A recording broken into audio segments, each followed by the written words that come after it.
Kynhun Nongmihkhmat ka basawngut Khadc na KHASI Health Autonomous District Council balayalam da usyong gnor jong ka KHADC uba lam prang bla len gasngi kelalek banyu kejat handong ba New Delhi ban Ïakynduh yo Myntri Tnat ki kam Pohïing Jong kari Amit kumshi bentai ni Nongmihkhmat jong shipotali ki Autonomous District Council bat ki Territorial Council na keleng kathan chatai lam ming ni jong kari Chief Executive Member jong ka KHADC uba Pinya Sing Siem ula pentip bakani ka Kynhun kan sa persyang ban pensngap hau Amit banru yakariti sensyari katkum ka anra 125th Amendment Bill Araja Khadc khandai kabathamu ban penbet thamaya ka khanet ka bahanrio.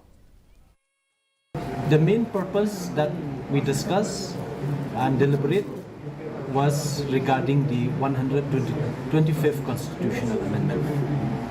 And we know that Parliament session is going on since Monday, since yesterday in Delhi.